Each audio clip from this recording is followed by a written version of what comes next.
Fala galera, mais um vídeo do canal Vasco Meu Mundo começando aqui, me chamo Nádia, mas antes, se inscrevam aí no canal, deixe seu like, compartilhe, ative o sininho para vocês receberem novos vídeos. Pois é, eu começo esse vídeo fazendo uma pergunta, coloca na conta de quem? A culpa é de quem? Quem que nós vamos cobrar? Há mais de 20 anos o Vasco sangra. Há mais de 20 anos o Vasco está refém de pessoas que não têm o mínimo de dignidade e um mínimo de amor ao Clube de Regatas Vasco da Gama. Em quem que eu tenho que colocar a culpa? Em quem que eu tenho que colocar na conta? Vai para a conta de quem mais uma derrota no Campeonato Brasileiro? O Vasco agora perdeu para o Palmeiras. Há quem diga que o Vasco perdeu para si mesmo, já que jogou um futebol que não foi tão ruim, mas que perdeu por seus próprios erros. Há quem diga que o treinador Ricardo Sapinto errou nas substituições. Mas eu coloco na culpa de quem? Na conta de quem que eu coloco mais uma derrota no Campeonato Brasileiro?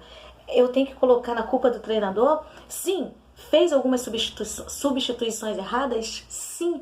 Mas na conta de quem que eu tenho que colocar? O Vasco sangra. E nós, torcedores, sangramos juntos. É como se uma mãe sangrasse em ver o seu filho doente, em ver o seu filho mal, triste, abalado. É assim que nós estamos. É assim que nós vemos, estamos sentindo a dor que o Vasco sente hoje, sangrando literalmente, porque pessoas não conseguem dar o amor que esse clube tanto merece. Mais uma derrota no Campeonato Brasileiro, o Vasco agora está na zona de rebaixamento, um lugar que não deveria o Vasco sequer passar por ali. Mas infelizmente nos últimos anos é ali que o Vasco sempre tem rondado. E isso tem nos aborrecido muito. E o Vasco hoje não fez um jogo ruim. Sim, o primeiro tempo foi muito morno. Um primeiro tempo apático. Parecia jogo de compadres, né? Nem lá nem cá. No sistema defensivo, o Vasco foi quase que impecável. Mas não adianta ter um sistema defensivo bom, equilibrado, mas que não tem um aproveitamento também na parte ofensiva. E o Vasco não teve. Eu assisti o primeiro tempo analisando essa questão. Eu vi que o treinador, sim, entrou com 3 zagueiros, a formação nova. Não sei se ele vai continuar com essa formação, Ricardo, Castan e Miranda. Quando se joga com 3 zagueiros, entendo eu que os laterais têm que avançar. Os laterais têm um pouco mais de liberdade. Porém, os nossos 2 laterais não têm essas características. Essas características, se tem, não demonstram.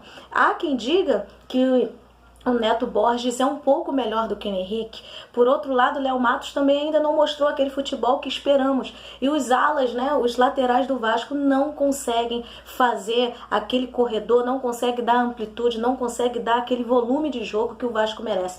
O que o Vasco precisa, na verdade. Já que tinham 3 zagueiros, esses laterais têm ali a obrigação de avançarem, de correrem, de darem um pouco mais de dinâmica, de dinamismo ao jogo.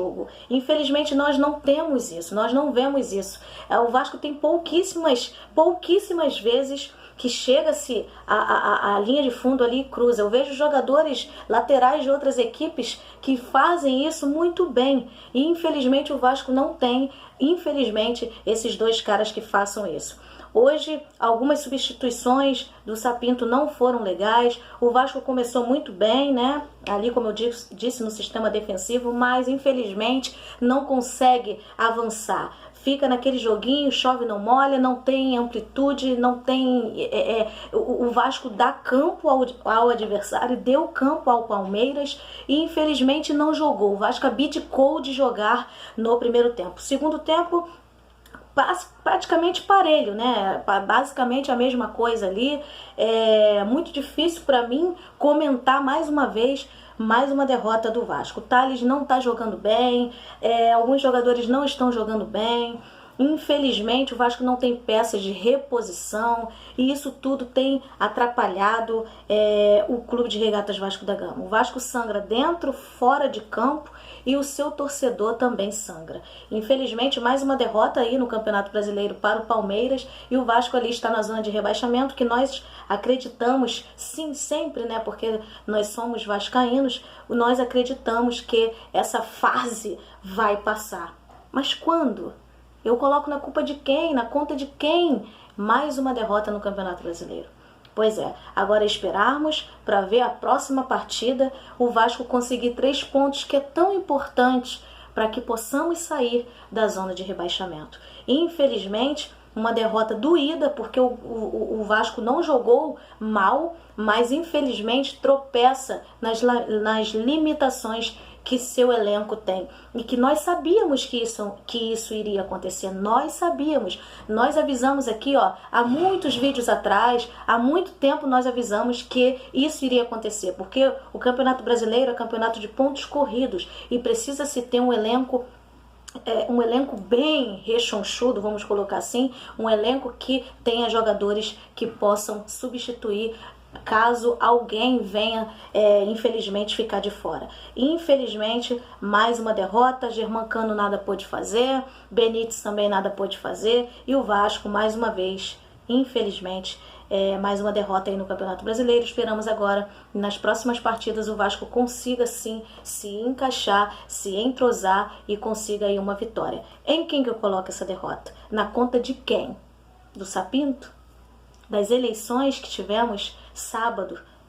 Pífia, patético, ridículo o que aconteceu em São Januário. Ninguém pensa em nós, ninguém pensa em mim, que sofro, que fico triste, que gasto meu dinheirinho suado para poder abastecer o clube. É isso que temos para falar aqui, mais uma derrota no Campeonato Brasileiro, mas não vamos desistir, porque aqui é Vasco. É isso, fiquem com Deus e tchau. Valeu!